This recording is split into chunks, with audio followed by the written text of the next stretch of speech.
Karibu sana mtazamaji wa BM Media. Leo tutakuhabarisha kuhusu historia ya Ayubu, mtu ambaye maisha yake yamekuwa mfano wa uvumilivu, imani na uaminifu kwa Mungu licha ya kukumbana na majaribu makubwa. Hadithi yake inatufundisha kuhusu siri za mateso, uhusiano wa mwanadamu na Mungu na uweza wake wa kusimama imara katika nyakati ngumu. Ayubu alikuwa mtu mashuhuri sana katika nchi ya Unenosi. Biblia inamtaja kuwa mkamilifu na mnyofu, mwenye kumcha Mungu na kuepukana na uovu. Alikuwa tajiri sana, mwenye mifugo mingi, watoto 7 wa kiume na 3 wa kike na watumwa wengi. Maisha yake yalionekana kuwa yamejaa baraka na ustawi. Lakini siku moja, jambo lisilotarajiwa lilitokea katika ulimwengu wa roho. Bwana alikuwa akizungumza na malaika zake, na Shetani, mshitaki, alikuwepo kati yao. Bwana alimuuliza Shetani, "Umetoka wapi?" Shetani akamjibu Bwana, "Nimekuwa nikizunguka duniani, nikienda huku na huko."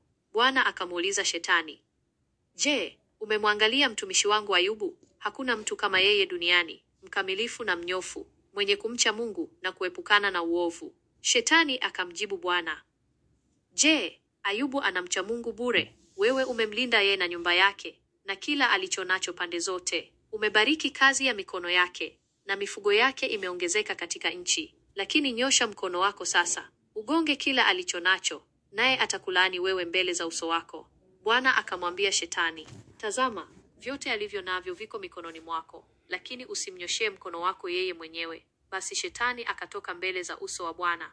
Baada ya hapo, mfululizo wa misiba ilimpata Ayubu kwa haraka sana. Mjumbe mmoja alikuja na kumwambia kwamba ng'ombe walikuwa wamelima na punda walikuwa wakichungwa karibu nao, na wa7 waliwashambulia na kuwachukua, nao waliwaua watumishi kwa upanga, na mimi peke yangu ndiye niliyepona kukuletea habari. Wakati huyu bado anazungumza, mwingine akaja na kusema, "Moto wa Mungu umeanguka kutoka mbinguni, umeunguza kondoo na watumishi, nao umewateketeza, na mimi peke yangu ndiye niliyepona kukuletea habari." Wakati huyu bado anazungumza, mwingine akaja na kusema, "Wakaldayo walifanya vikosi vitatu, wakawashambulia ngamia, nao wakawachukua, nao waliwaua watumishi kwa upanga, na mimi peke yangu ndiye niliyepona kukuletea habari."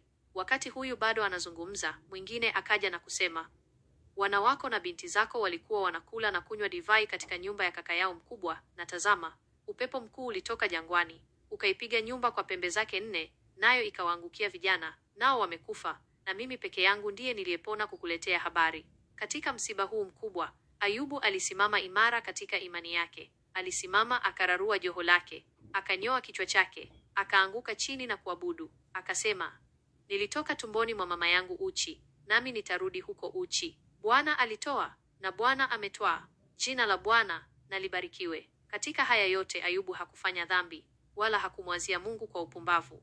Lakini Shetani hakukata tamaa. Siku nyingine, malaika walipokuwa wamekusanyika mbele za Bwana, Shetani naye alikuwepo kati yao. Bwana akamuuliza Shetani tena kuhusu Ayubu, akisisitiza uaminifu wake licha ya kupoteza kila kitu. Shetani akamjibu Bwana, "Ngozi kwa ngozi. Naam, yote alionayo mtu ataitoa kwa ajili ya nafsi yake. Lakini nyosha mkono wako sasa, ugonge mfupa wake na nyama yake, naye atakulaani wewe mbele za uso wako." Bwana akamwambia Shetani, "Tazama, yuko mikononi mwako, lakini ihifadhi roho yake." Basi Shetani akatoka mbele za uso wa Bwana, akampiga Ayubu kwa majipu mabaya, kuanzia wayo wa mguu wake hadi utosi wa kichwa chake. Ayubu akachukua kigae cha kujikuna nacho, naye alikuwa ameketi katika majivu. Mke wake akamwambia, "Je, bado unashikilia uaminifu wako? Mlaani Mungu ukafe." Lakini Ayubu akamwambia, "Wewe wasema kama mmoja wa wanawake wapumbavu. Je, tutapokea mema kutoka kwa Mungu, nasi tusipokee mabaya?" Katika haya yote Ayubu hakufanya dhambi kwa midomo yake. Rafiki zake 3 wa Ayubu waliposikia kuhusu mabaya yote yaliyompata, walikuja kila mmoja kutoka mahali pake. Elifazi Mtemani, Bildadi Mshuhi na Sofari Mnamaathi walipatana pamoja kumwomboleza na kumfariji. Walipomwona kwa mbali, hawakumtambua. Wakainua sauti zao na kulia, kila mmoja akararua joho lake, nao wakajitupa mavumbi juu ya vichwa vyao kuelekea mbinguni. Wakaketi naye chini kwa siku 7 usiku na mchana, wala hakuna mtu aliyemwambia neno, kwa maana waliona kuwa huzuni yake ilikuwa kubwa sana. Baada ya siku 7, Ayubu alifungua kinywa chake na kuilaani siku yake ya kuzaliwa. Alitamani asingezaliwa kamwe, na alielezea uchungu wake mkuu. Rafiki zake 3 walianza kumjibu, kila mmoja kwa zamu, wakijaribu kumshawishi kwamba mateso yake lazima yawe matokeo ya dhambi aliyofanya. Walimhimiza atubu na kumrudia Mungu.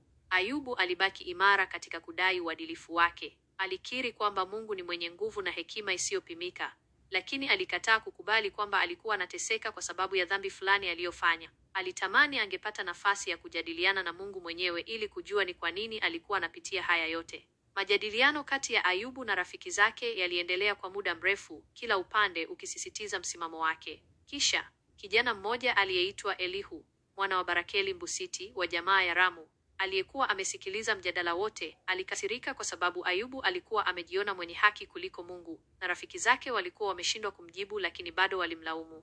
Elihu alitoa hotuba ndefu akielezea uelewa wake kuhusu haki ya Mungu na mateso. Alisema kwamba Mungu anaweza kutumia mateso kumfundisha na kumrekebisha mwanadamu, na kwamba si lazima mateso yote yawe adhabu kwa dhambi. Alimhimiza Ayubu kumngojea Mungu na kutumaini katika uadilifu wake.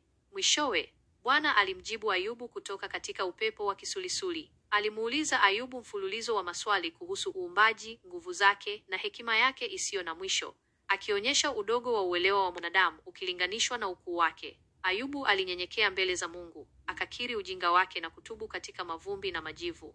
Baada ya Ayubu kumjibu Bwana, Bwana aliwaambia Elifazi, Bildadi na Sofari kwamba walikuwa wamesema mabaya kumhusu yeye, lakini mtumishi wake Ayubu alikuwa amesema yaliyo sawa. Bwana aliwaagiza wamwendee Ayubu na kumtolea dhabihu, na Ayubu awaombee, ndipo Bwana atakubali maombi yake. Bwana akamrudishia Ayubu ustawi wake mara mbili kuliko alivyokuwa nao hapo kwanza. Ndugu zake wote na dada zake na wote waliomjua hapo kwanza walikuja kwake, wakala naye chakula nyumbani mwake, wakamlilia na kumfariji kwa mabaya yote ambayo Bwana alikuwa ameyaleta juu yake. Kila mmoja akampa kipande cha fedha na pete ya dhahabu. Bwana akambariki mwisho wa Ayubu kuliko mwanzo wake. Akawa na kondoo 14,000, ngamia 6,000, jozi 1,000 za ng'ombe na punda 1,000 wa kike. Akazaa tena watoto 7 wa kiume na 3 wa kike. Hakukuwa na wanawake wazuri kama binti za Ayubu katika nchi yote. Baba yao akawapa urithi kati ya ndugu zao. Ayubu akaishi miaka 140, akaona wajukuu zake hadi kizazi cha 4. Basi Ayubu akafa akiwa mzee na mwenye siku nyingi. Hadithi ya Ayubu inatufundisha kwamba hata watu wema wanaweza kukumbana na mateso. Si mara zote mateso ni adhabu kwa dhambi. Mungu anaweza kuruhusu majaribu kwa sababu zake mwenyewe, ambazo mara nyingi hatuwezi kuzielewa kikamilifu. Muhimu ni kuendelea kumwamini Mungu na kumtegemea hata katika nyakati ngumu, kama Ayubu alivyofanya mwanzoni. Mwisho wa hadithi unaonyesha ukarimu na upendo wa Mungu, ambaye humrejeshea na kumbariki yule anayemtegemea. Afadhali usisahau kusubscribe channel ya BM Media na kutoa maoni yako katika comment section kwa story kemukemu zitakazoukonga moyo wako.